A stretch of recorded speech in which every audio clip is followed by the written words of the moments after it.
அருள் பொங்கும் ரமலான் மாதத்தின் 25வது இரவில் நாம் அமர்ந்திருக்கிறோம். மறுமையில் மனிதனின் நிலை என்கிற தலைப்பின் கீழாக தொடர்ச்சியாக பல்வேறு செய்திகளை நாம் அறிந்து வருகிறோம்.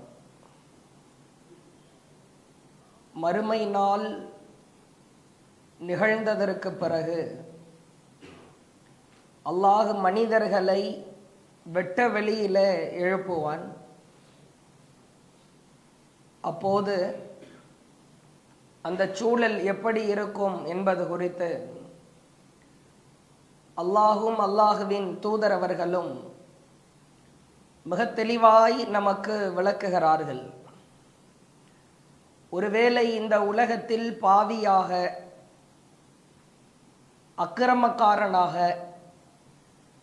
அல்லாஹ் தடுத்திருக்கிற பாவங்களை செய்தவராக நாம் வாழ்கிற பொழுது அந்த பாவிகளுக்கான கொடூரமான அடையாளங்கள் அல்லாஹுவாலும் அவன் தூதராலும் நமக்கு எடுத்துரைக்கப்படுகிறது. பதற வைக்கிற, உள்ளங்களை எல்லாம் நடுங்க வைக்கிற அந்த பாவிகளின் அடையாளங்களில் ஒன்றில் கூட நாம் அங்கம் வகித்து விடக்கூடாது. அப்படி அங்கம் வகிப்பவராக நாம் இருந்தோம் என்றால் இழிவும் கேவலமும் அவமானமும் நம்மை சூழ்ந்து கொள்ளும். அல்லாஹ் நம்மை காப்பாற்ற வேண்டும்.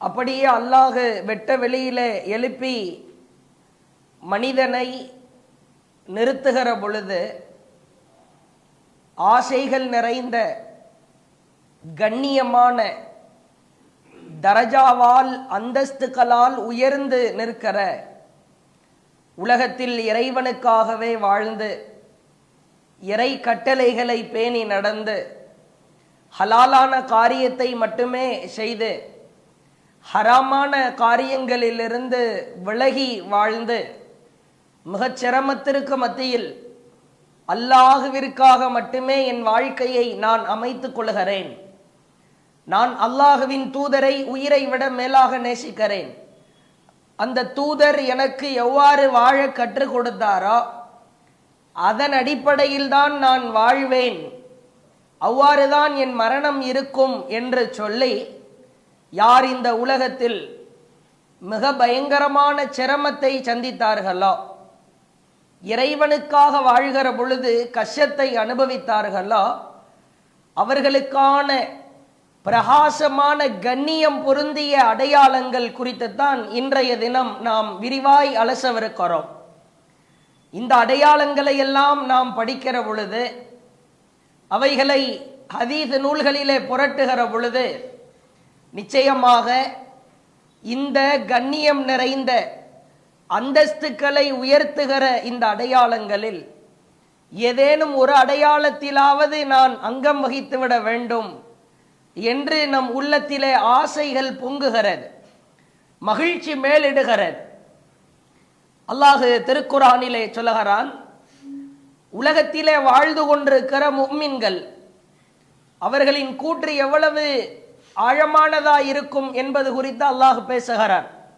76வது அத்தியாயம் 10வது வசனத்தில் அல்லாஹ் சொல்லுகிறான், எவ்வளவு தெளிவான சான்று என்று பாருங்கள். இன்னா நகாஃபு மிர் ரப்பினா யௌமன் அபூசன் கம்தரீரா. முஃமின்களாக இந்த உலகத்திலே வாழ்பவர்கள் அவர்கள் மக்களிடத்திலே சொல்லுவார்களாம், நாங்கள் ஏன் இந்த உலகத்தில் நல்லவர்களாய் வாழ்கிறோம் தெரியுமா? ஆழமாய் கவனிக்க வேண்டும். நாங்கள் ஏன் இந்த உலகத்தில் இறைவனுக்கு கட்டுப்பட்டு அவன் சொன்ன அடிப்படையில் எங்கள் வாழ்க்கையை அமைத்துக் கொள்கிறோம் தெரியுமா? இன்னா நகாஃபு மிர் ரப்பினா, எங்கள் இறைவனுக்கு யௌமன் அபூசன் கம்தரீரா, கடுமையான சிரமமும் கடுமையான துன்பமும் வரவிருக்கிற ஒரு நாளுக்காக அஞ்சித்தான் இப்படி வாழ்கிறோம். நாங்கள் ஏன் நல்லவனாய் வாழ வேண்டும்? உலகத்தில் என் பக்கத்து வீட்டுக்காரன் அயோக்கியனாய் இருக்கிறான், என் எதிர் வீட்டில் இருப்பவர் கேடுகெட்ட காரியத்தை செய்கிறார். என்னோடு பழகுற அத்துணை நபர்களும் மோசமான செயல்களிலே ஈடுபடுகிறார்கள், ஹராமான காரியத்தை செய்கிறார்கள். ஆனால் நான் நல்லவனாக வாழ்வதற்கான காரணம் என்ன தெரியுமா? அந்த ஒரு நாள் தான், அந்த கடுமையான நாளுக்கு நான் பயப்படுகிறேன்.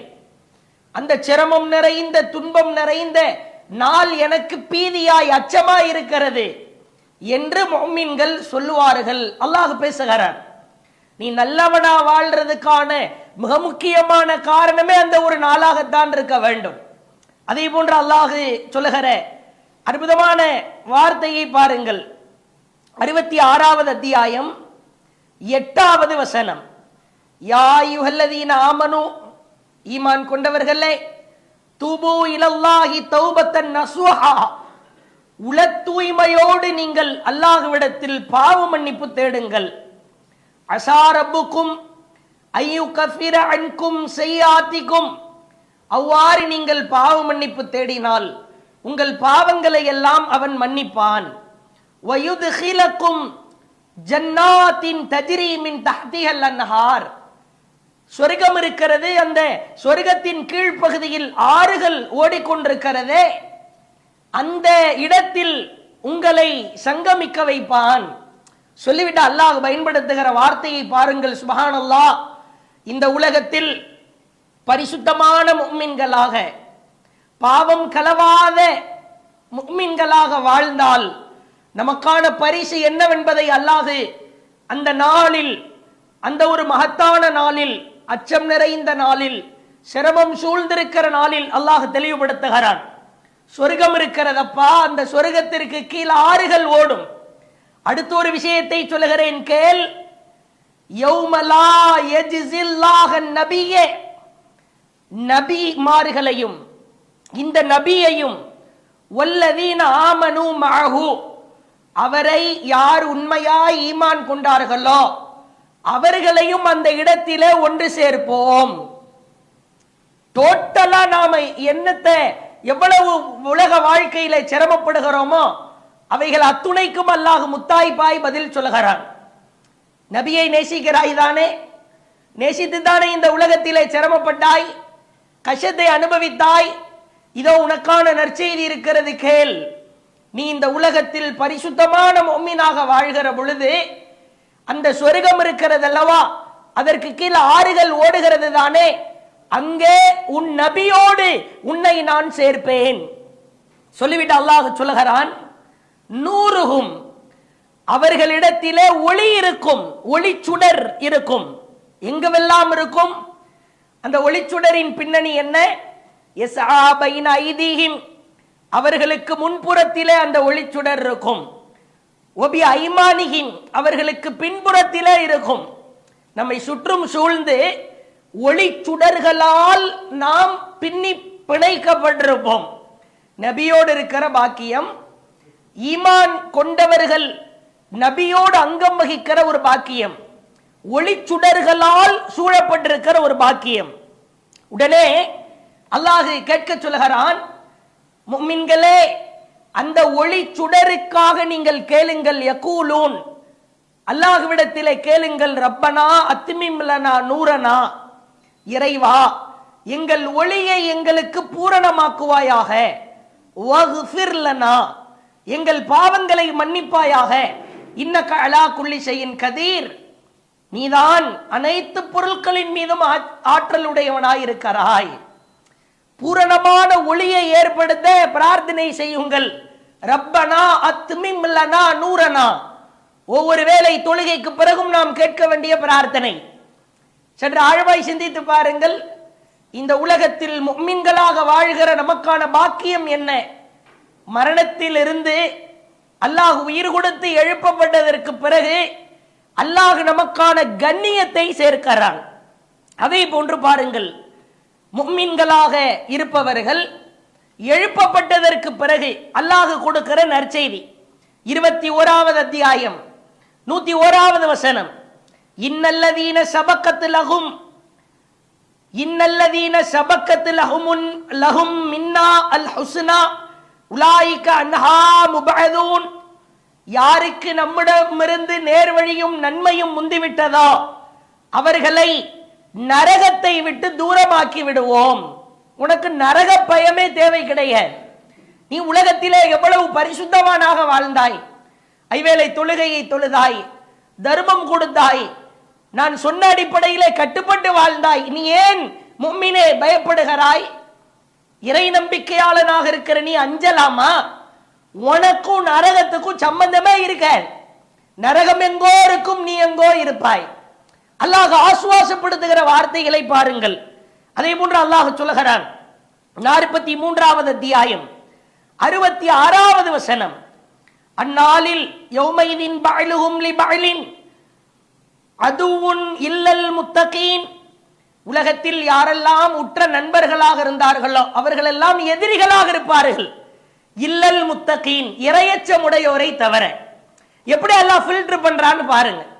ரமலான் மாதத்தில் இறையச்சவாதிகளாய் ஒன்றாய் தொழுதீர்களா? அங்கே ஒன்றாய் இருப்பாய். ஒன்று சேர்ந்து அமல் செய்தீர்களா? அங்கே ஒன்றாய் இருப்பாய். இறையச்சத்திற்காக ரமலானிலே இஅ்திகாஃப் இருந்தீர்களா? அங்கே ஒன்றாய் இருப்பாய். அல்லாஹ்விற்கு அஞ்சி கணவன் மனைவி மக்கள் என்று சொல்லி வணக்க வழிபாட்டில் கூட்டாய் ஒன்றாய் சேர்ந்திருந்தீர்களா? அங்கே ஒன்றாய் இருப்பாய். இங்க யாரு க்ளோஸ் ஃப்ரெண்டா, நெருங்கிய நண்பனா? கேவலத்தையும் அவமானத்தையும் அல்லாஹ் தடுத்திருக்கிற காரியத்தையும் செய்வதற்காக நின்றாயோ அங்கே எதிரிகளாக நிற்பார்கள். சொல்லிவிட்டு அல்லாஹ் சொல்லுகிறான், அங்கே மனிதர்கள் முஃமின்கள் நிற்கிற பொழுது யா இபாத், அல்லாஹ் அழைக்கிறான், என்னுடைய அடியார்களே, லா ஹௌஃப அலைக்குமுல் யௌம், இன்றைய தினத்திலே உங்களுக்கு எந்த அச்சமும் கிடையாது. இரண்டையும் அப்படியே ஒப்பிட்டு பாருங்கள். நேற்று நாம் சொன்ன கேவலத்தின் அடையாளம், அவமானத்தின் அடையாளம், அசிங்கத்தின் அடையாளம், அங்கே முழுக்க முழுக்க இழிவுதான், கேவலம்தான். ஆனால் இங்கே அல்லாஹ் சொல்லுகிறான், எழுந்து விட்டாயா, என்னிடத்திலே வந்து விட்டாயா, யா இபாத், உரிமையோடு அழைக்கிறான். என்னுடைய அடியார்களே, லா ஹௌஃபுன் அலைக்குமுல் யௌம், இன்றைய தினத்தில் உங்களுக்கு எந்த பயமும் தேவை கிடையாது. நீ அஞ்ச வேண்டாம். சிரித்த முகத்தோடு இருக்கலாம், மலர்ந்த மறுமலர்ச்சியோடு இருக்கலாம். சொல்லிவிட்டு அல்லாஹ் சொல்லுகிறான், வலா அன்தும் தஹ்ஸனூன், நீங்கள் கவலைப்படவும் வேண்டாம். அல்லாஹ் அழைத்து கூறுகிற ஆறுதலான வார்த்தை. சொல்லிவிட்டு உனக்கு ஏன் பயமும் கவலையும் இருக்காது தெரியுமா? அல்லதீன ஆமனூ பி ஆயாத்தினா வ கானூ முஸ்லிமீன், நீ நமது வசனங்களை நம்பி இந்த உலகத்திலே வாழுகிற பொழுது பரிசுத்தமான முஸ்லிமாய் வாழ்ந்தாய். இதுதான் நிபந்தனை. உலகத்தில் வாழ்கிற பொழுது உண்மையான இஸ்லாமியனாக முஃமினாக அல்லாஹ்வை அஞ்சியவராக வாழ்கிற பொழுது மறுமையில எந்த கவலையும் இருக்காது, பயமும் இருக்காது என்று அல்லாஹ் சொல்லுகிறான்.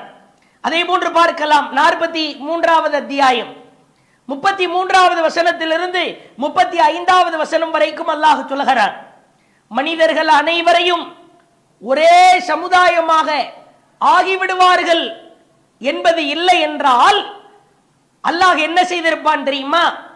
அவர்களது வீட்டு கூரைகளை, அவர்கள் படிக்கட்டுகள், அவர்கள் கட்டியிருக்கிற படிக்கட்டுகளை, அவர்கள் சாய்ந்து கொண்டிருக்கிற கட்டில்களை வெள்ளியாலும் தங்கத்தாலும் நாம் ஆக்கியிருப்போம். எல்லாரும் சொல்லுவாங்கல்ல, ஒரே குட்டையில் ஊறியவர்களாக இருப்பார்கள் என்று சொன்னால், கெட்டவனாவே அயோக்கியனாவே இந்த உலகத்தை நான் படைக்கணும்னு முடிவு செஞ்சிருந்தா வீடு முழுக்க தங்கம் தான். ஏற படிக்கட்டு தங்கம், சாஞ்சிருக்கிற கட்டில் தங்கம், சாப்பிடுற தட்டு, வைத்து சாப்பிடுகிற தட்டு தங்கம், பயன்படுத்துகிற பொருள் அனைத்தும் தங்கமாய் ஆக்கி இருப்போம். சொல்லிவிட்டு அல்லாஹ் சொல்லுகிறான், லம்மா மதாவுல் ஹயாத்தி துன்யா வல் ஆஹிரா, இவ்வுலக வாழ்க்கையின் அற்ப இன்பத்தை தவிர வேறில்லை. சொல்லிவிட்டு அல்லாஹ் சொல்லுகிறான், வல் ஆஹிரா, மறுமையோ இந்த ரப்பிக்கலில் முத்தகீன், இறையச்சமுடையோருக்காக தயாரிக்கப்பட்டிருக்கிறது. நான் அப்படி படைக்கவில்லை. இறையச்சமுடையோர் பாவிகள் என்று இரண்டாகத்தான் படைத்திருக்கிறேன். அல்லாஹ் சொல்லுகிற வாசகம். அப்ப முஃமின்களாக வாழ்கிற நாம், நம்மை அல்லாஹ் ஒரு மகத்தான கிரேடிலே பார்க்கிறான், அந்தஸ்தை வைத்து பார்க்கிறான். நாம் நம்முடைய வாழ்க்கையை பரிசுத்தமாய் அமைத்துக் கொள்கிற பொழுது நமக்கான அடையாளங்களும் மகத்தானதாயிருக்கும், கண்ணியமாயிருக்கும். அப்படியே வரிசையாய் சொல்கிறேன், கேளுங்கள். சுபஹானல்லாஹ், இந்த ஒவ்வொரு அடையாளங்களையும் நாம் படிக்கிற பொழுது, ரப்பே, இந்த அடையாளத்தில் ஒன்றிலேனும் என்னை நீ சேர்த்து விடு இறைவா, ஒரு கண்ணியத்தையாவது கொடுத்துரு ரப்பே. என்னால எல்லா கண்ணியத்திலே இருக்க முடியுமான்னு தெரியல, அவ்வளவு பலவீனமான படைப்பு நான், அவ்வளவு கீழ்நிலையில் இருக்கிற படைப்பு நான், ஒரு கண்ணியத்தையாவது கொடுத்து விடு இறைவா என்று கெஞ்சுகிற அளவிற்கு, காலம் முழுக்க வாழ்நாள் முழுக்க அல்லாஹ்விடத்திலே கெஞ்சுகிற அளவிற்கு அந்த கண்ணியத்தின் மகத்துவமும் அதிலே கிடைக்கிற இன்பமும் ஆனந்தமும் மகிழ்ச்சியும் அலாதி பெரியது. முதலாவது அல்லாஹ் சொல்கிறார், இப்பொழுது உலகத்தில் நாம் உயிரோடு வாழ்ந்து கொண்டிருக்கிற காலகட்டம், நமக்கு யார் யாரெல்லாமோ உதவிகரமாய் உதவியை செய்வதற்கு காத்திருக்கலாம், எவ்வளவு ஹெல்ப் வேணாலும் செய்யலாம், நம்ம கூடவே இருக்கலாம், நம்மை ஒட்டி வாழலாம். ஆனால் அல்லாஹ் சொல்லுகிற அற்புதமான செய்தியை பாருங்கள். ஒரு முஃமின் அவர் மரணிக்கிறார் என்று சொன்னால் அவருக்கான மிக முக்கியமான அடையாளம் ஆரம்பிக்க போகிறது. அவரோடு அல்லாஹ் அவரை தனித்து வைத்து விடாமல், அவர் பயப்படக்கூடாது, அஞ்சக்கூடாது, அவர் சந்தோஷத்தின் உச்சத்திலே இருக்க வேண்டும் என்பதற்காக அல்லாஹ் செய்கிற ஏற்பாட்டை பாருங்கள். அல்லாஹ் சொல்லுகிறான், 41வது அத்தியாயம் 30வது வசனம், இன்னல்லதீன காலு ரப்புன அல்லாஹ், எங்கள் இறைவன் அல்லாஹ் என்று கூறி, சும்மஸ்தகாமு, அதிலே யார் உறுதியாய் நிற்கிறாரோ, அல்லாஹ்னு வாயால சொல்றது மட்டும் இல்லை, அந்த அல்லாஹ் சொன்னபடி வாழணும், உன் வாழ்க்கையை அமைத்துக் கொள்ள வேண்டும், உன் வாழ்க்கையை செதுக்க வேண்டும். இப்படி யார் வாழ்ந்தார்களோ, தனஸ்ஸலு அலைஹிமுல் மலாயிகா, அடுத்த நற்செய்தியை பாருங்கள். நீ மரணிக்க போகிறாய், அங்கே உன்னை எழுப்ப போகிறோம், உன்னிடத்தில் வானவரை அல்லாஹ் அனுப்புகிறான். அவர் வந்து சொல்லுவாராம், அல்லாஹ் தகாஃபு, ஈமான்தாரியே நீ அஞ்சாதே, வலா தஹ்ஸனு, நீ கவலைப்படாதே, வஅப்ஷிரு பில் ஜன்னத்தில்லதி குன்தும் துஅதூன், உனக்கு சொர்க்கம் வாக்குறுதி வழங்கப்பட்டு விட்டது. மௌத்தா போன உடனே கிடைக்கிற கிரேட பாருங்க, கிடைக்கிற பாக்கியம். அல்லாஹ் அக்பர். வானவரை அல்லாஹ் அனுப்பி, நீ யார் தெரியுமா, உலகத்தில் அல்லாஹ்விற்காக வாழ்ந்தவன், அல்லாஹ் என்று சொல்லி அந்த வாழ்க்கையில் உறுதியாக இருந்த, உனக்கு கவலை வேண்டாம், பயம் வேண்டாம், உன்னோடு நான் இருக்கிறேன், நீ கவலைப்படாதே. வானவரை அல்லாஹ் அனுப்பி நற்செய்தி சொல்லுகிறான். பிறகு பாருங்கள், நஹ்னு அவுலியாவுக்கும் ஃபில் ஹயாத்தி துன்யா வ ஃபில் ஆখিরা, இவ்வுலக வாழ்விலும் மறுமையிலும் நாங்கள் தான் உங்களின் உதவியாளர்கள், கவலைப்படாத. நீ உலகத்தில் வாழ்கிற பொழுது அல்லாஹ்விற்கு பயந்து அஞ்சி வாழ்ந்தாய், அப்பொழுது உதவியாய் இருந்தோம். இப்பொழுது நீ மறுமையை நோக்கி வந்திருக்கிறாய், நாங்கள் உங்களோடு துணை நிற்போம். சொல்லிவிட்டு சொல்லுவாராம், வலக்கும் ஃபிஹா மா தஸ்தஹி அன்ஃபுஸக்கும், வலக்கும் ஃபிஹா மா தஸ்தஹி அன்ஃபுஸுக்கும், நீங்கள் விரும்பியவை அனைத்தும் உங்களுக்கு உண்டு. வலக்கும் ஃபிஹா மா தத்ஊன், நீங்கள் கேட்கக்கூடியவைகளும் உங்களுக்கு உண்டு என்று அல்லாஹ் வானவர்கள் மூலமாக நற்செய்தி செய்கிறார். மரணிக்கிறோம், மரணித்த தருவாயிலேயே வானவர் வந்து, நான் உங்க கூட இருக்கிறேன், நாங்கள் உங்களோடு இருக்கிறோம் என்று சொன்னால் இதைவிட மகத்தான நற்செய்தி என்ன வேண்டும்? வானவர் படையை அல்லாஹ் அனுப்பி உதவி செய்கிறார். அல்லாஹ்வின் தூதர் திருக்குரானிலே ஓதி காட்டுகிறார்கள். 19வது அத்தியாயம் 96வது வசனம், இன்னல்லதீன ஆமனு, எவர்கள் ஈமான் கொண்டு, வஅமிலு ஸாலிஹாத், உலகத்திலே நல்லவர்களாய் நல்லறங்கள் செய்து வாழ்ந்தார்களோ, சயஜஅலு லஹுர் ரஹ்மானு உத்தா, அவர்கள் மீது அளவற்ற அருளாளன் அன்பை பொழிய ஆரம்பித்து விட்டான். அவ்வளவுதான். எழுப்பப்பட்டாலும் அன்பு, மரணித்தாலும் அன்பு, விசாரிக்கும் பொழுதும் அன்பு. எப்படிப்பட்ட ஒரு பாக்கியம் என்று பாருங்கள். நாம் மரணிக்கிற தருவாயிலேயே அல்லாஹ் நமக்கு கொடுக்கிற ஒரு மிகப்பெரிய ஒரு கிஃப்ட், அன்பளிப்பு, வானவர்களை நம்மோடு பிரவேசிக்க செய்கிறான், நம்மோடு பேச செய்கிறான். உலகத்தில் யார் யார் யார் எவ்வளவு பெரிய நபர்களுடைய பேச்சுக்களை எல்லாம் கேட்டிருப்போம். திடீரென்று அவர் பேசுகிற பேச்சு நமக்கு புதிதாய் தெரியும். யார் என்று பார்த்தால் அவர் வானவராய் இருப்பார். இது அல்லாஹ் நமக்கு கொடுக்கிற மிக பெரும் கண்ணியம். இந்த கண்ணியமான வானவர்களின் உதவியாளர்களாய், வானவர்கள் நம்மோடு நட்பு கொள்கிற தகுதி வாய்ந்தவர்களாய் நம் வாழ்க்கையை நாம் அமைத்துக் கொள்ள வேண்டும். அடுத்து கண்ணியம் பொருந்திய பிரகாசமான முஃமின்களின் நிலையை பாருங்கள்.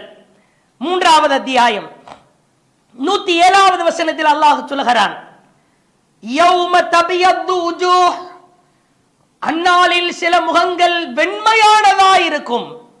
சொல்லிவிட்டு அல்லாஹ் சொல்கிறான், எழுப்பப்பட்டதற்கு பிறகு ஃபேஸ பார்த்தாலே தெரிஞ்சிடும். அகத்தின் அழகு முகத்தில் தெரியும் என்பார்கள். முக லட்சணத்தை பார்த்து இது லட்சணமா அவலட்சணமா முடிவு செய்து விடலாம். யாருக்கெல்லாம் கருப்பா இருக்குதோ, இருட்டடைந்து இருள் சூழ்ந்து இருக்கிறதோ, ஆஹா இவன் செத்தான், இவன் கதை முடிந்து விட்டது, முடிவு செய்து கொள்ளலாம். முகம் அப்படியே பிரகாசமாக இருந்தால் அல்லாஹ் சொல்கிறான்,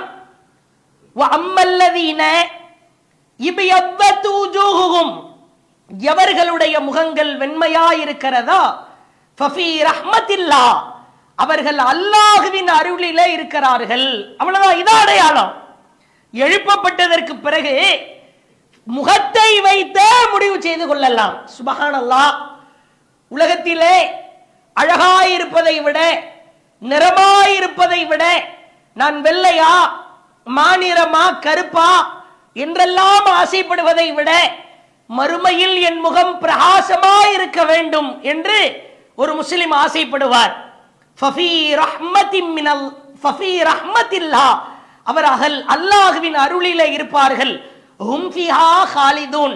அதிலே நிரந்தரமாய் இருப்பார்கள். எழுந்து நிற்கிற ஒரு கூட்டத்தை நீங்கள் பார்க்கலாம். அங்கே முகமெல்லாம் வெண்மையானதாய் இருப்பார்கள். பிறகு அல்லாஹ் சொல்கிறான் 75வது அத்தியாயம் 22, 23 ஆகிய வசனங்கள், அந்நாளில் சில முகங்கள் ஒளிமயமாய் ஒளி வீசிக் கொண்டிருக்கும். இலா ரப்பிஹா நாதிரா, தமது இறைவனை, அவன் வருகையை அப்படியே பார்த்து எதிர்பார்த்து காத்து கொண்டிருப்பார்கள். இங்கே ஏன் நிற்கிறீர்கள்? உங்கள் முகம் அப்படியே வெண்மையாய் ஒளி வீசிக் கொண்டிருக்கிறதை நீங்கள் யார்? நாங்கள் உலகத்திலே முஃமின்களாய் வாழ்ந்தோம், இறைவனுக்கு அஞ்சி வாழ்ந்தோம், இறைவனுக்கு கட்டுப்பட்டு வாழ்ந்தோம். ஏன் இங்கே நிற்கிறீர்கள்? எங்கள் இறைவனின் வருகைக்காக காத்து கொண்டிருக்கிறோம். எப்படிப்பட்ட பதில் என்று பாருங்கள். இப்படிப்பட்ட ஒரு கண்ணியம் பொருந்திய முகத்திலே பிரகாசமாய் ஒளி வீசுகிற ஒரு பாக்கியம் நிறைந்த மனிதர்களாய் நாம் மாற வேண்டுமானால் உலகத்தில் நல்லவர்களாய் வாழ வேண்டும். அல்லாஹ் இந்த அடையாளத்திற்கு கீழ் நம்மை கொண்டு வருவதற்கு அல்லாஹ்விடத்திலே நாம் பிரார்த்தனை செய்ய வேண்டும். அதே போன்று பாருங்கள், அல்லாஹ்வின் தூதர் சொன்னார்கள், சஹீஹ் முஸ்லிமிலே பதிவு செய்யப்பட்டிருக்கிற செய்தி, சில நபர்களை பார்க்கலாம், பெருங்கொண்ட கூட்டமாய் இருப்பார்கள். கண்ணியத்தின் அடையாளம், தரஜாக்களை அந்தஸ்தை உயர்த்துகிற அடையாளம், அவர்களின் கழுத்துக்கள் அப்படியே நீண்டவாறு இருக்கும். நீண்டவாறுன்னா நம்ம இமேஜின் பண்ணக்கூடாது. கழுத்து நீண்டவாறுன்னு நமக்கு எப்படி புரியும்? ஓஹோ, இங்கிட்ட ஒரு 5 சென்டிமீட்டர் கேப் இருக்கிற கழுத்து, அந்த நீளம் இருக்கிற கழுத்து ஒரு 50 சென்டிமீட்டர் இருக்கும் போல, அப்படி புரியக்கூடாது. அல்லாஹ் இதை கண்ணியத்தின் அடையாளமாய் பார்க்கிறான். இன்றைக்கு ஒரு மனிதன் இருக்கிறான், அவனுக்கு தகுந்தாறு போன்று கழுத்து இருந்தா தான் பார்க்க முடியும், லட்சணமாக இருப்பார். கழுத்து மட்டும் ஒரு 20-30 சென்டிமீட்டருக்கு ஹைட்டா ஒரு முழத்துக்கு இருந்து உடம்பு சிறியதாக இருந்தால் பார்ப்பதற்கு விகாரமாய் தெரியும். நாம் நினைப்பது போன்று கழுத்தை உயர்த்துகிற அளவு அல்ல. அல்லாஹ் சில அடியார்களின் கழுத்துக்களை நீண்ட கழுத்துக்களாய் ஆக்கியிருப்பானாம். முஸ்னத் அஹ்மதிலே பார்க்கிறோம், ஐயோ என் கழுத்து நீண்டதா இல்லையே, என் கழுத்து நீண்டதா இல்லையே என்று சுற்றி இருப்பவர்கள் ஆசைப்படுவார்களாம். ஆசை வர்ற மாதிரியான கழுத்து. யார் இவர்கள்? அல்லாஹ்வின் தூதர் சொல்லுகிற அந்த வாக்கியம் பொருந்தியவர்களை பாருங்கள். அல் முஅத்தினூன், அல்லாஹ்வின் அழைப்பை அழைத்த நிலையிலே இருந்தவர்கள், அல்லாஹ்வை வணங்கி வழிபடுவதற்காக பாங்கோசையை அழைத்து ஹய்யால ஸலா தொழுகையின் பக்கம் வாருங்கள், ஹய்யால் அல் ஃபலா வெற்றியின் பக்கம் வாருங்கள் என்று அழைத்த முஅத்தின்கள். முஅத்தின் என்கிறான் அல்லாஹ், அல்லாஹ்வின் அழைப்பாளர்.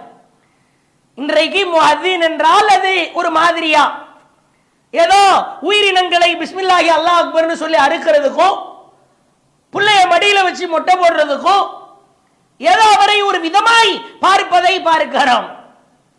அல்லாஹ்வின் அழைப்பாளர் சொல்லிவிட்டு அல்லாஹ்வின் தூதர் சொன்னார்கள், அத்வலுன் நாஸ் அஅனாகா யௌமல் கியாமா, அவர்களுடைய கழுத்துக்கள் அப்படியே மகிழ்ச்சி பொங்கியதாய் ஆசைப்படுகிற வகையில் நீண்டதாய் இருக்கும். உலகத்தில் பாங்கு சொன்னவர்கள் எவ்வளவு பெரிய கண்ணியம் என்று பாருங்கள்.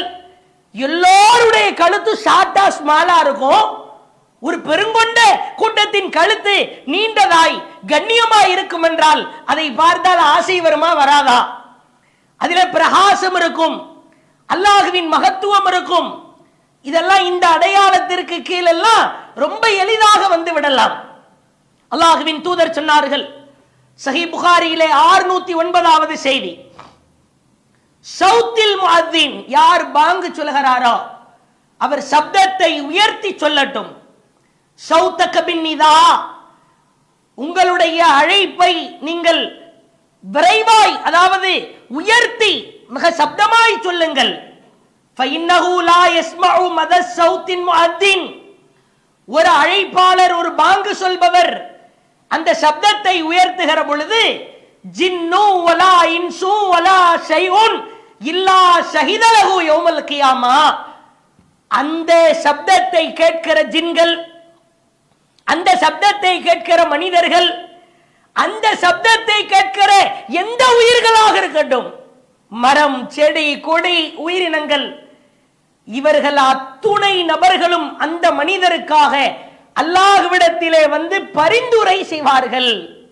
இறைவா, இவன் பாங்கு சொன்னான், நான் கேட்டேன் ரப்பே, என் காதுகளில் விழுந்தது இறைவா, இவன் தான் பாங்கு சொன்னான். அஷ்ஹது அன் லா இலாஹா இல்லல்லாஹ் என்றான், அஷ்ஹது அன்ன முஹம்மதர் ரசூலுல்லாஹ் என்றான், என் காதுகளிலே விழுந்தது. இப்படி பாங்கு சொல்பவர்களுக்கு அந்த பாங்கு சொன்னவரின் சப்தம் எந்த உயிர் ஜீவராசிகள் எல்லாம் கேட்டதா அவர்கள் அத்துணை நபர்களும் பரிந்துரை செய்வார்கள் என்று அல்லாஹ்வின் தூதர் சொன்னார்கள். அறிந்து கொள்ளுங்கள், பாங்கு சொல்வதில் இருக்கிற நன்மையையும் தொழுகையின் முதல் வரிசையில் இருக்கிற நன்மையையும் உங்களிலே ஒருவர் அறிவார் என்று சொன்னால், உங்களுக்கு மத்தியிலே சச்சரவுகள் ஏற்பட்டு உங்கள் அனைவரின் பெயர்களை சீட்டில எழுதி குலுக்கி போட்டு எடுக்க வேண்டிய நிலை ஏற்படும் என்றார்கள். இன்னைக்கெல்லாம் காத்து வாங்குது பாங்கு சொல்றதுக்கு, அதற்கென்று ஒரு தனி நபரை நிர்ணயிக்கிறார்கள். டெய்லி வேண்டாம், தினமும் சொல்லல, ஏதாவது வாரத்தில் ஒரு வக்துக்கு லொஹர்லையோ அசர்லையோ யாரும் இருக்க மாட்டார், பெர்மிஷன் கேட்டு தகவலை சொல்லிவிட்டு நான் இப்பொழுது பாங்கு சொல்லுகிறேன். ரெண்டு விஷயம் வேணும், உங்களுக்கு பாங்கு சொல்ல தெரியணும், இருக்கிற ஆட்கள்கிட்ட அனுமதி கேட்டுட்டு சொல்லணும். பாங்கு சொல்லணும்னா லட்சத்தை செலவு பண்ணணுமா, கோடிகளை கொடுக்கணுமா? இந்த பள்ளியில பாங்கு சொல்லணும்னா ஒரு 1,00,000 ரூபாய் தர்மம் கொடுத்தா தான் பாங்கு சொல்றதுக்கு விடுவாங்க. இந்த அடையாளங்களை எல்லாம் எளிமையாய் பெற்றுவிட முடியும். தனிப்பட்ட ஒரு நபருக்கான வேலை அல்ல, மறுமையில் கிடைக்கிற அனைவருக்குமான கண்ணியம். அல்லாஹ்வின் தூதரவர்கள் சொல்லுகிற இந்த கண்ணியமான அடையாளத்தில் அல்லாஹ் நம்மையும் சேர்க்க வேண்டுமானால் நம்முடைய வாழ்க்கையை நாம் அவ்வாறு அமைத்துக் கொள்ள வேண்டும். அதே போன்று பாருங்கள், சஹீஹ் புகாரியில 1265வது செய்தி, மறுமையில் எழுப்பப்படுகிற பொழுதே நிகழ்கிற அடையாளங்கள். இந்த அடையாளங்கள் ரொம்ப ரேரா அல்லாஹ்வுடைய நாட்டத்தினால் யாருக்கு வழங்கப்படுகிறதோ அவர்களுக்கு கிடைக்கிற அடையாளம் தான், இயற்கையாய் நடக்கிற அடையாளம். சில பேர் அப்படியே உலகத்தில் எந்த நிலையில் மரணித்தார்களோ அதே நிலையில் அல்லாஹ்வின் தூதரவர்கள் சொன்னார்கள், அப்படியே திடீரென்று ஒரு கூட்டம் எழுப்பப்படுவார்கள்.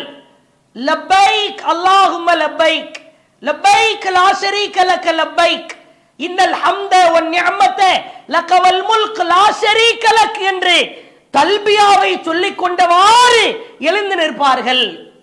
எப்படி இருக்கும் அந்த சூழலை மனக்கண்களுக்கு முன்னால் ஓட்டி பாருங்கள். அல்லாஹ் எழுப்புகிறான், ஒரு கூட்டம் அங்கும் வந்து லப்பைக் லப்பைக் என்று சொல்லுகிற பொழுது உணர்வு பூர்வமாய் அதை நினைத்து பாருங்கள். அல்லாஹ்வின் தூதர் சொன்னார்கள், இவர்கள் யார்? அல்லாஹ்வின் தூதர் அவர்கள் நிற்கிற பொழுது, ஹஜ்ஜில் அரஃபாவுடைய மைதானத்தில் நிற்கிற பொழுது ஒரு மனிதர் வாகனத்தில் இருந்து கீழிறங்க முற்படுகிறார், தடுமாறி விழுகிறார். விழுந்த மாத்திரத்திலேயே உயிர் பிரிகிறது. அல்லாஹ்வின் தூதர் சொன்னார்கள், கழுத்தில் அப்படியே முறிவு ஏற்பட்டு பாதிப்பு ஏற்பட்டு அவர் அப்படியே கீழே விழுந்து விடுகிறார். அல்லாஹ்வின் தூதர் சொன்னார்கள், அவருடைய உடலை இலந்தையிலே கலந்த நீரால் குளிப்பாட்டுங்கள், 2 ஆடைகளால் கஃனிடுங்கள், அவருடைய உடலுக்கு நறுமணம் பூசாதீர்கள், அவர் தலையை மறைக்கவும் வேண்டாம். ஏன் தெரியுமா? வலா தஹம்மரு வலா துஹம்மரு ரஅஸஹு, அவர் தலையை மறைக்க வேண்டாம். ஃபஇன்னஹு யுபஅஸு யௌமல் கியாமா, இவர் மறுமை நாளிலே எழுப்பப்படுவார். முலப்பியா, தல்பியா சொன்னவராய் எழுப்பப்படுவார். கிடைக்கிற பாக்கியம். மக்காவிற்கு செல்கிறோம், ஹஜ் கடமையை நிறைவேற்ற செல்கிறோம், உம்ரா பயணத்திற்கு செல்கிறோம். ஏதோ ஒரு சூழலில் நாம் அந்த நிலைக்கு சென்ற பொழுது அங்கே மரணிக்கிறோம் என்று சொன்னால், இயற்கையாய் அந்த மரணம் நம்மை தழுவுகிறது என்று சொன்னால், இங்கே ஊரில் இருக்கிற குடும்பத்தார்களுக்கெல்லாம் சிரமம், கஷ்டத்திலே மூழ்கி இருப்பார்கள். ஏன்? வாழ்ந்து கொண்டிருக்கிற ஊரிலே மரணித்தால் ஜனாசா கிடைக்கும், முகத்தை பார்க்கலாம், இறுதியாய் பார்த்து அடக்கம் செய்யலாம் என்கிற ஆழ்ந்த கவலை. ஆனால் அவருக்கோ மறுமையிலே கண்ணியம். இஹ்ராம் அணிந்த நிலையிலே அல்லாஹ்வின் ஆலயத்திலே மரணிக்கிற பொழுது முலப்பியா லப்பைக் லப்பைக் என்று சொன்னவாறு அல்லாஹ் அப்படியே எழுப்புகிறான். நீ யார்? என்னுடைய வணக்கத்தை நிறைவேற்றுவதற்காக வந்தாய், ஏதோ அந்த இடத்திலே உனக்கு ரூஹ் பிரிந்து விட்டது, உன்னை நான் மறுமையிலே எப்படி கண்ணியப்படுத்துகிறேன் பார் என்று சொல்லி அல்லாஹ் தல்பியா சொன்ன நிலையில் அவரை எழுப்புவதாக சொல்கிறான். இது ஒரு கண்ணியம் நிறைந்த அடையாளம். அதே போன்று பாருங்கள், அல்லாஹ்வின் தூதர் சொன்னார்கள், சில மனிதர்கள் அப்படியே ஒளி மிகுந்தவாறு நின்று கொண்டிருப்பார்கள், பிரகாசமாய். முகத்திலே ஒளி இருப்பது வேறு. சில மனிதர்களை பார்த்தால் அப்படியே கூட்டமா நிற்பாங்க, பயங்கர பிரகாசமாய் இருக்கும். அல்லாஹ்வின் தூதர் சொன்னார்கள், மன் ஹாஃபல அலைஹா, யார் ஒளி மிகுந்தவராறு மறுமையில் எழுப்பப்பட ஆசைப்படுகிறாரோ அவர் செய்ய வேண்டிய காரியம், தன்னுடைய வாழ்க்கையில் கானத்துலகு நூரா, தொழுகையை அவர் நிறைவேற்ற வேண்டும். ஐவேளை தொழுகையில் அவர் மிக சரியானவராய் இருக்க வேண்டும். ஒளி மிகுந்தவாறு எழுப்பப்படுவார். ஒபுர்ஹானா, அது அவருக்கு சான்றாய் சாட்சியாய் இருக்கும் என்று அல்லாஹ்வின் தூதர் சொன்னார்கள். இதே போன்று சில நபர்கள் அப்படியே முகம் வெண்மை நிறத்தோடு, 2 கைகள் வெண்மை நிறத்தோடு, தலை பகுதி வெண்மை நிறத்தோடு, காது பகுதிகள் வெண்மை நிறத்தோடு, எவ்வளவு பெரிய கண்ணியம்னு பாருங்க. கால்கள் வெண்மை நிறத்தோடு ஒரு பெருங்கொண்ட கூட்டம் நிற்பார்கள். அல்லாஹ்வின் தூதர் சொன்னார்கள், இவர்கள் யார் தெரியுமா?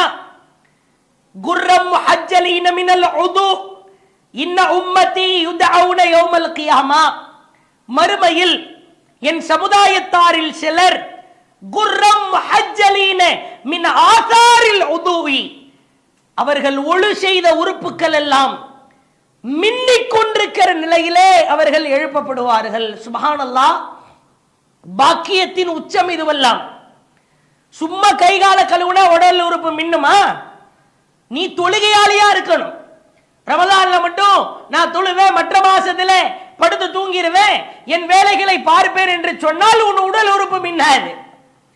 அனைத்து நாட்களிலும் அல்லாஹ்வை வணங்கி வழிபடுகிற ஒரு அடியானாக இருந்தால் அவருடைய உடல் உறுப்புகள் எல்லாம் மின்னுகிற நிலையில் எழுப்பப்படுகிறார் என்று அல்லாஹ்வின் தூதர் சொன்னார்கள். இது ஒரு நீண்ட நெடிய சம்பவமாகவே அல்லாஹ்வுடைய தூதர் சொன்னாங்க. நாளை மறுமையிலே ஒளிமயமானவர்களே, அவர்களுக்கு வைக்கிற பெயர்களை பாருங்கள், ஒளிமயமானவர்களே என்று அழைக்கப்படுவார்கள். சுப்ஹானல்லாஹ், எவ்வளவு பெரிய அற்புதமான பாக்கியம் என்று பாருங்கள். உடலிலே இறைவனுக்காக கைகளை, முகத்தை, தலைப்பகுதியை, கால்களை கழுவிய எனக்கு அல்லாஹ் வைக்கிற பெயர் ஒளிமயமானவனே. என் ரப்பு என்னை அழைக்கிற பெயர், வானவரை வைத்து அழைக்கிற பெயர் இங்கே வா என்று அழைக்கப்படும். அல்லாஹ்வுடைய தூதர் சொன்னாங்க, ஒரு சமயம் மன்னரைகளை சந்திப்பதற்காக கபிரிஸ்தானுக்கு ரசூலுல்லாஹ் போறாங்க. அப்ப போய் கொண்டிருக்கும் போது அல்லாஹ்வுடைய தூதர் அருகில் இருக்கிற தோழர்களிடத்திலே சொல்லுகிறார்கள், ஒரு பிரார்த்தனை ஒன்றை ஓதி மன்னரைகளை சந்திக்க செல்லுகிற பொழுது ஓத வேண்டிய பிரார்த்தனை. அஸ்ஸலாமு அலைக்கும் தார கௌமில் முஃமினீன் வ இன்னா இன்ஷா அல்லாஹு பிக்கும் லலாஹிகூன். அல்லாஹ்வுடைய தூதர் இதை ஓதுவாங்க. நீங்க முன்னாடி போயிட்டீங்க, நாங்கள் பின்னால் வரவிருக்கிறோம், இதை சொல்லுவார்கள். பிறகு அருகில் இருக்கிற தோழர்கள்ட்ட அல்லாஹ்வுடைய தூதர் சொன்னாங்க, கதர் ஐனா இஹ்வானனா, நான் வாழ்ந்து கொண்டிருக்கும் போதே என்னுடைய சகோதரர்களை சந்திச்சா பார்த்தா நல்லா இருக்குமே. அல்லாஹ்வுடைய தூதர் சொல்லுகிறார்கள். உடனே அருகில் இருக்கிற தோழர்கள் கொஞ்சம் அவர்களுடைய நபிகளாரிடத்திலே உரிமையோடு கேட்கிறார்கள். சில பேருடைய முகமெல்லாம் அப்படியே மாறுது. காலு அவல் அஸ்னா இஹ்வானக்க யார சொல்லலாம், உங்களுக்கு எங்களை விட்டா வேற யாரு சகோதரர்களா இருக்க முடியும்? திடீர்னு ஒரு புது குரூப்பை என் சகோதரனை சந்திச்சா நல்லா இருக்கும்னு சொல்றீங்களே அப்படின்னு சொன்ன உடனே அல்லாஹ்வுடைய தூதர் சொன்னாங்க, அன்தும் அஸ்ஹாபி, நீங்கள் எல்லாம் என்னுடைய தோழர்கள். இஹ்வானனா, தோழர்களுக்கும் சகோதரர்களுக்கும் வித்தியாசம் இருக்கிறது நபி தோழர்களே. என்ன வித்தியாசம்? நீங்கள் எல்லாம் என்னோடு வாழ்கிறீர்கள், என்னை பார்க்கிறீர்கள், நான் எப்படி அமல் செய்கிறேன் தெரியும். என் சகோதரர்கள் யார் தெரியுமா?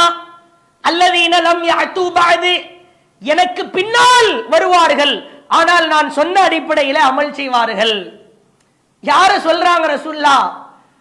அல்லாஹ்வை அல்லாஹ்வின் தூதரை கட்டுப்பட்டு கீழ்ப்படிந்து வாழ்கிற அத்துணை நபர்களும் என் சகோதரர்கள் என்று அழைக்கிறார்கள்.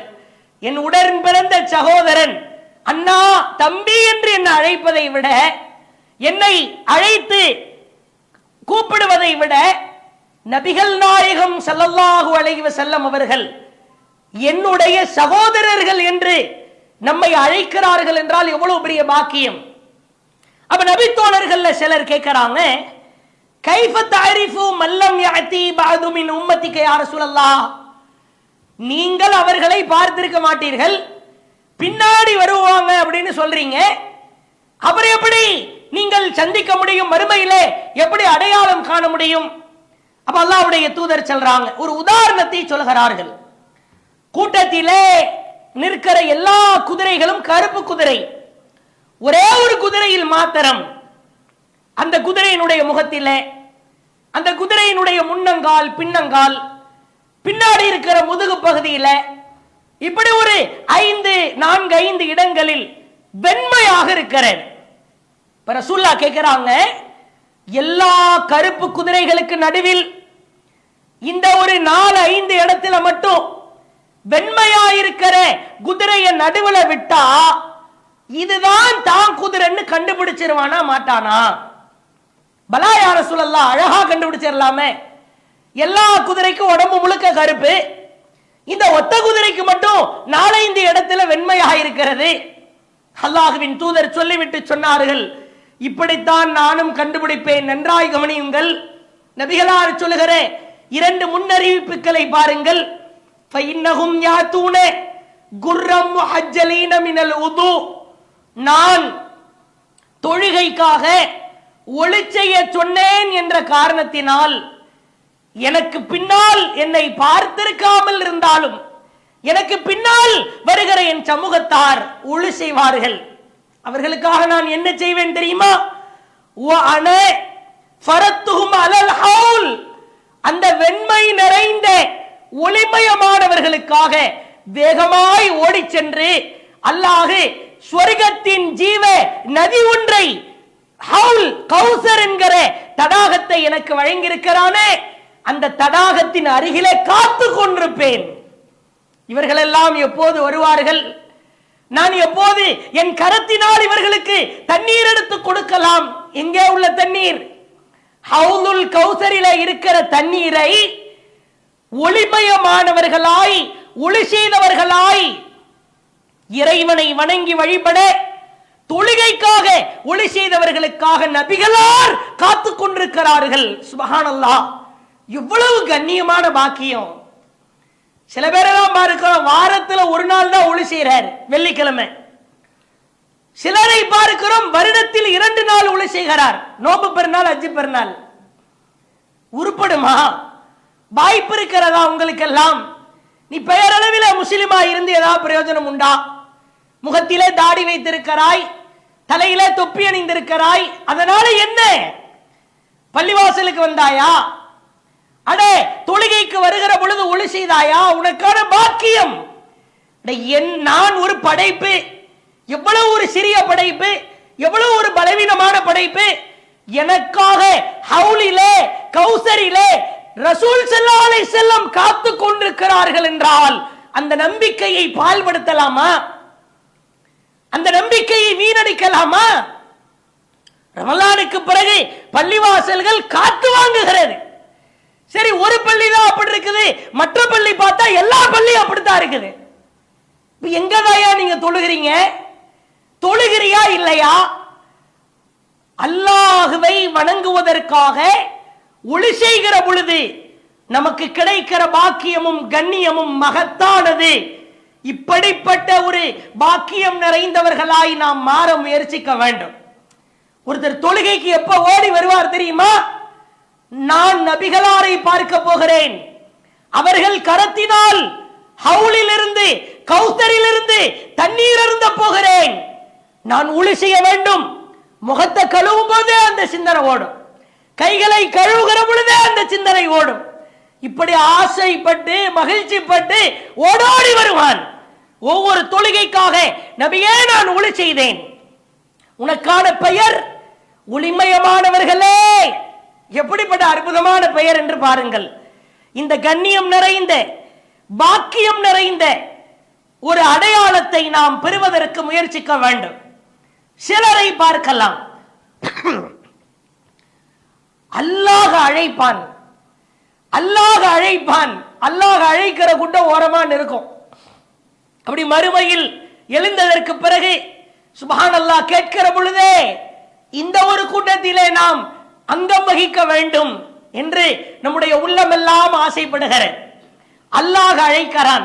அல்லாஹ்வின் தூதர் சொல்லுகிற செய்தியை பார்க்கிறோம். கால அல்லாஹு அஸ்ஸ வஜல் அல் முத்தஹாப்பூன ஃபீ ஜலாலி, எனக்காக நேசித்த என் நேசர்கள் எங்கே? அல்லாஹ் அழைப்பான்.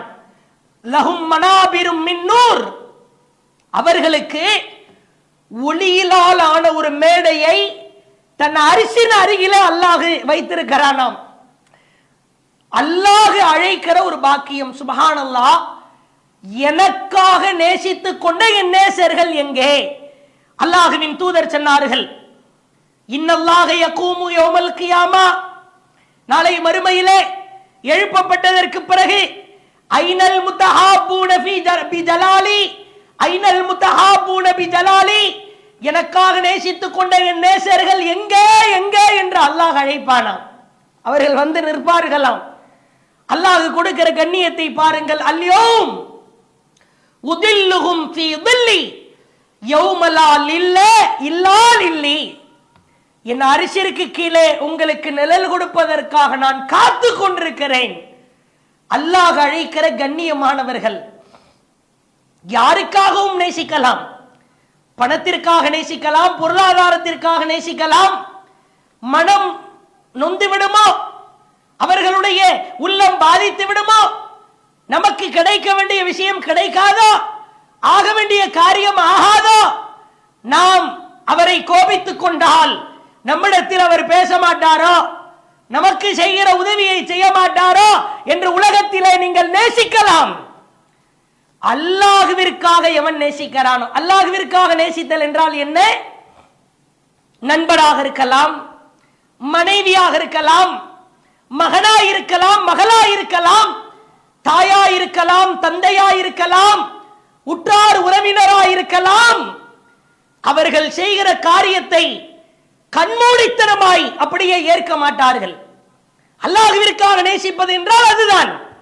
நீ அல்லாஹ்விற்கும் அவன் தூதருக்கும் மாறு செய்கிறாய், குர்ஆனில் ஹதீஸில் இல்லாததை செய்கிறாய், நீ ஓரமாய் ஒதுங்கிவிடு, உன் நேசம் எனக்கு வேண்டாம் என்று ஒதுக்கி தள்ளுவார்.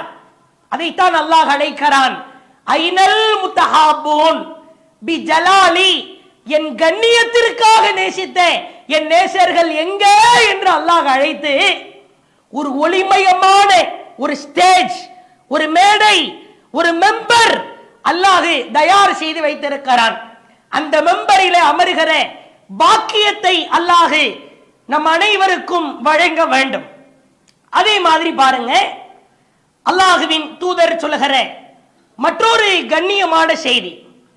சில நபர்களை பார்க்கலாம், மறுமையிலே எழுப்பப்படுவார்கள், அப்படியே ஒரு மேகத்திலிருந்து ஒரு பாக்கியம் பொருந்திய நிழலின் கீழே நிற்பார்கள்.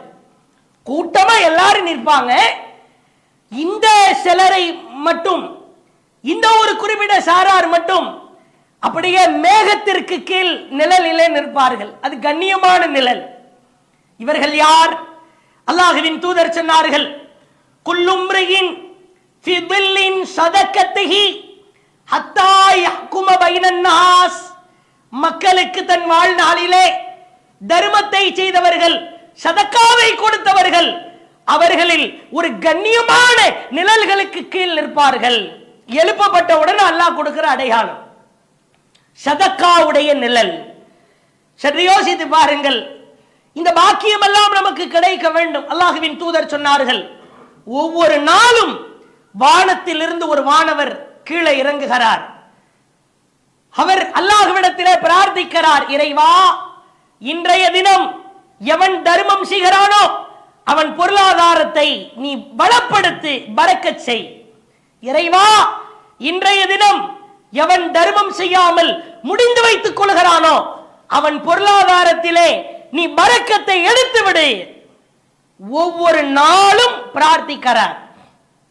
சில நபர்களை பார்க்கிறோம், சில சாலிகானவர்களை பார்க்கிறோம், தினசரி தர்மம் செய்யற பழக்கம் உங்கள்கிட்ட இருக்குது. ஒரு 10 ரூபாயாக இருந்தாலும், ஒரு டீயாக இருந்தாலும், ஒரு பன்னாக இருந்தாலும், ஒரு 20 ரூபாய் சாப்பாட்டாக இருந்தாலும், இந்த பழக்கமெல்லாம் வளர்த்து கொள்ள வேண்டும். நாளை மறுமையிலே ஏதாவது ஒரு வகையில நாம் தோற்றுவிட்டால் கூட, நழுவி கீழே விழுந்து விட்டால் கூட, தவறி பாதிக்கப்பட்டு விட்டால் கூட, நாம் செய்த இந்த தர்மம் நிழலாய் வந்து நிற்கும். ஏதோ ஒரு மாசம் ரமலான்ல மட்டும்தான் தர்மம், வாரத்துல ஒரு நாள் தர்மம். என்னை நான் காப்பாற்றிக் கொள்ள வேண்டுமானால் தினசரி தர்மம் செய்கிற ஒரு பழக்கத்தை நாம் வளர்த்துக் கொள்ள வேண்டும். அதற்கு அல்லாஹ் தர்மத்தின் நிழலை தருகிறார்.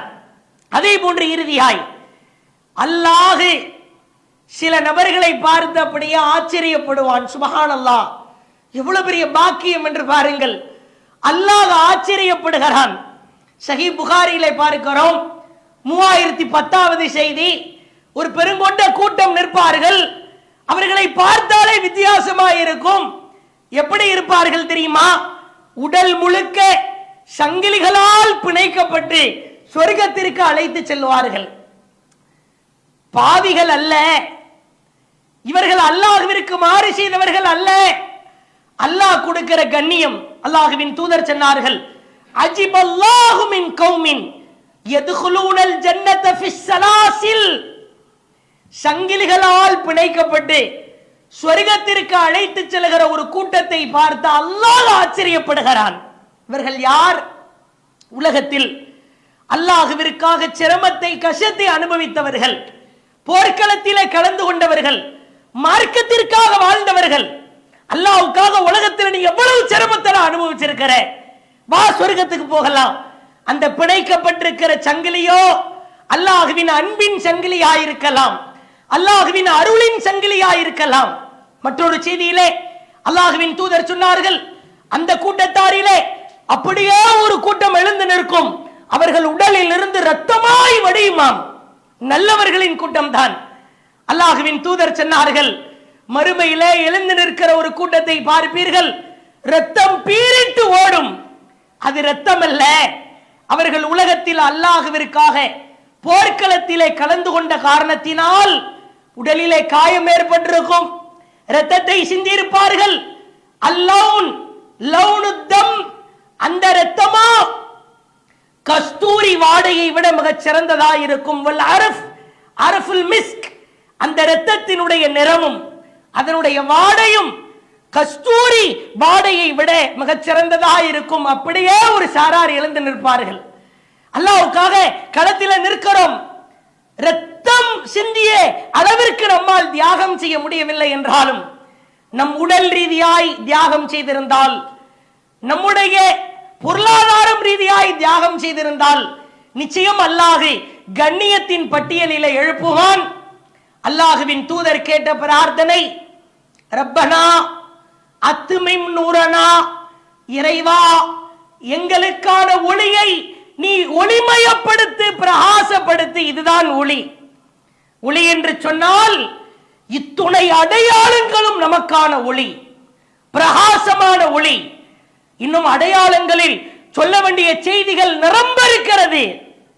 ரத்தின சுருக்கமாய் சொல்கிறேன், அல்லாஹ் கிட்ட கதறணும், ரப்பே இந்த கண்ணியத்தின் அடையாளத்தில் ஏதேனும் ஒரு அடையாளத்திலேயாவது என்னை சேர்த்து வச்சிரு இறைவா. நான் கண்ணியத்தை பெறணும் இறைவா, மகத்துவத்தை பெற வேண்டும் என்று அல்லாஹ்விடத்திலே மன்றாடுவோம். மறுமையிலே எழுப்பப்பட்டதற்கு பிறகு சாலிஹான கண்ணியம் பொருந்திய இந்த அடையாளங்களில் அங்கம் வகிக்கிற ஒரு பாக்கியத்தை அல்லாஹ் தந்தருள் புரிய வேண்டும். பிறகு எழுப்பப்பட்டதற்கு பிறகு கெட்டவர்களும் நல்லவர்களும் பிரிக்கப்பட்டார்கள். இப்பொழுது அல்லாஹ் தன் விசாரணையை தொடங்க போகிறான். பயங்கரமான விசாரணை, கொடுமை நிறைந்த விசாரணை. விசாரணை, இறைவனின் கடும் விசாரணை எப்படி இருக்கும் என்பது குறித்து இன்ஷா அல்லாஹ் நாளைய தினம் நாம் தொடர்ச்சியாய் அறிந்து கொள்வோம். அல்லாஹ்வின் ஒவ்வொரு வணங்குகிற ஒவ்வொரு தொழுகையிலும் இறைவா ரப்பனா அத்துமிம் லனா நூரனா, எங்களின் ஒளியை பிரகாசப்படுத்து, ஒளிமயமாக்கு என்கிற பிரார்த்தனையை அதிகமாய் கேட்டுக்கொண்டு அல்லாஹ் நம் அனைவரையும் மறுமையில் மகத்தான கண்ணியம் நிறைந்த அடையாளங்களுக்கு சொந்தக்காரர்களாய் ஆக்கி அருள் புரிவானாக. வாஹிர் தஅவானா அனில் ஹம்துலில்லாஹி ரப்பில் ஆலமீன். சுப்ஹானக அல்லாஹும்ம வ பிஹம்திக அஷ்ஹது அன் லா இலாஹா இல்லா அன்த அஸ்தக்ஃபிருக வ அத்தூபு இலைக். அஸ்ஸலாமு அலைக்கும்.